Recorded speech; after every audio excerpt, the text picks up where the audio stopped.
All right. So nobody's in here. So apparently they weren't interested or they're busy.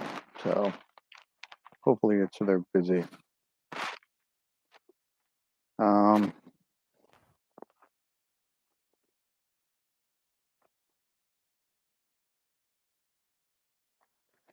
so I have notes because I'm old and I suck at remembering stuff.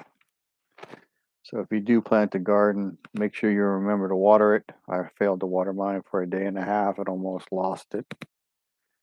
So that's a part of the tending part. Once it goes in the ground, you got to remember to water it.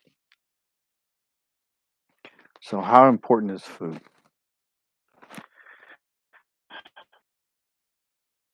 It's actually uh,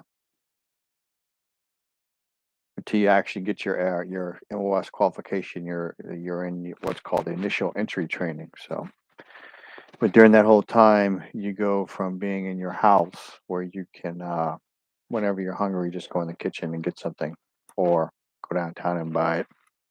One of the things they do in basic training is they restrict your diet: no salt, no pepper, no soda, almost no juice. It's pretty much water and milk only. Uh, and you can only eat 3 times a day. The military actually serves meals 4 times a day, but if you're not on nights, then you're not allowed to eat the third meal or the fourth meal at midnight.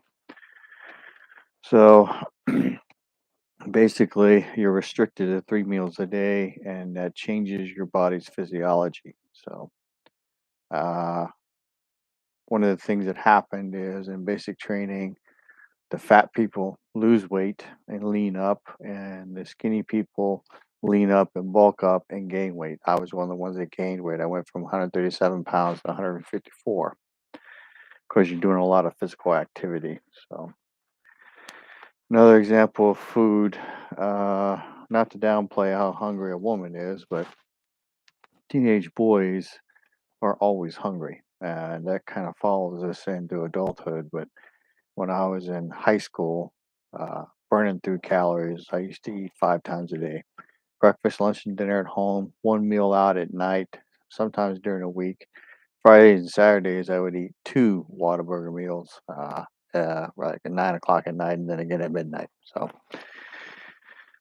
food is going to become a thing.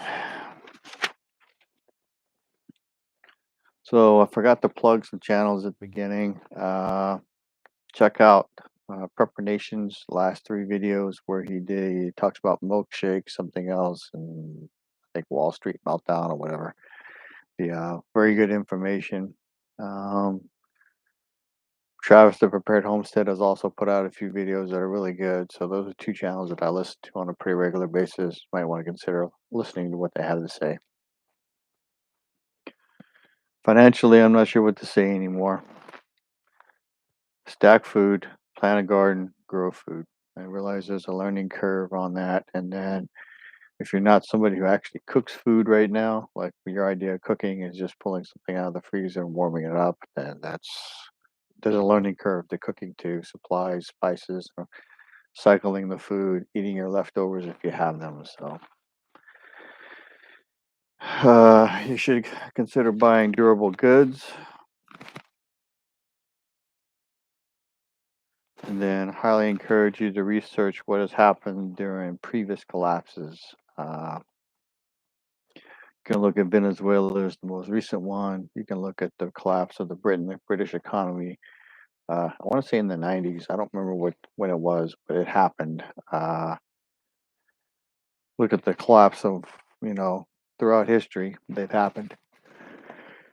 So it happening to the US is not going to be a new thing. So there's information out there you can learn about.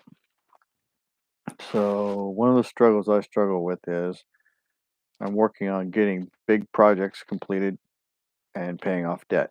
That's very hard to do and to improve and maintain preps. So, I made a list, talked about making a list at the end of the last year for this coming year. I realized some of those, but I don't know how many I'm going to get done. So, the biggest one I'm working on my house right now is improving the value by enclosing the back porch.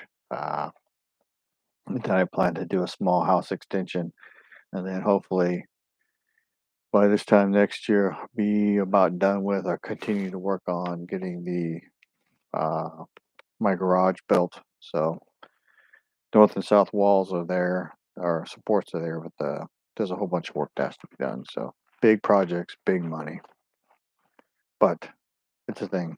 So I'm also trying to find land. So for a homestead.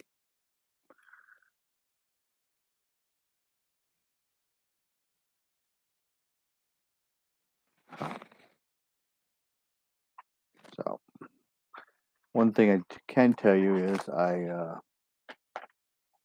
cooked potatoes uh, from scratch tonight. Peeled them, cut them up, and made French fries. So they taste different to me. My wife did notice the difference. So for lack of an audience, it's been 8 minutes. It was announced. Nobody showed. So such is life. Um, there is one like, but I don't know if anybody is listening. Um, there's a lot to talk about. Most of it's bad news. So what I tell you about the news, you need to treat them like snakes in a room. You need to keep track of it because you need to know about the information in order to prepare for stuff. So, uh, having said all that, the light went away. Wow, such is life. Um, we closing it down. It's open for a little bit more of an audience, but it's later in the evening, and the last live did not go well. So, I guess that's what happens. I would encourage all of you to stay prepping, keep stacking, keep your ear to the ground, keep your eyes open, pay attention to stuff. Crime here in San Antonio is getting really bad. There's multiple shootings and murders every day now, and then that doesn't count the fatality crashes that are happening. So, lots of ways for things to go sideways. So, do your best to avoid them. Information is knowledge and power. Chief Prepper.